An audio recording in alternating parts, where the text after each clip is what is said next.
Hello everyone, and welcome back. Monday's lesson reminds us that short of the second coming of Christ, everybody dies. It comes with the territory. Now, what do I mean by that? Well, the Bible tells us that sin is a curse, and as such, everything it touches eventually becomes corrupted, twisted, and it dies. Take a tree, for example. Trees cannot sin, and yet trees die. And that can be said for a lot of things on this planet. Well, including human beings, which is why Solomon noted that like human beings, even the animals die, even though animals don't sin.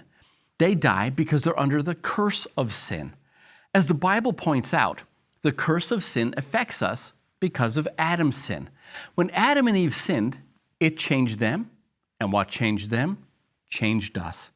Think about it. Imagine that on the day Adam and Eve had sinned, that their hair had changed to the color orange. If their hair was orange, then what color hair would you expect their children to have? Well, you would expect it to be orange, wouldn't you? Okay, now think about this. When Adam and Eve sinned, their hair didn't change color, but they did change. They went from being spiritually alive to being spiritually dead. And this spiritual death eventually results in their physical death.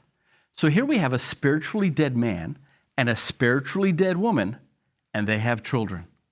What kind of children do they reproduce? Children that are also spiritually dead. It's the spiritual death that leads to physical death because, as Ezekiel tells us, the soul that sins, it will die. And the truth of the matter is, all of us are born spiritually dead. We all sin and we all die. But our story doesn't have to end here. We actually have a way out of the grave. His name is Jesus Christ, and just as sin and death came to us through Adam, spiritual life and eternal life come to us through the second Adam, Jesus Christ. Which is why the lesson points out that the solution to our sin problem is not an immortal soul. Having an immortal soul that can end up in either some mythical hell should be proof enough that even those who teach the immortal soul know that an immortal soul can't save us.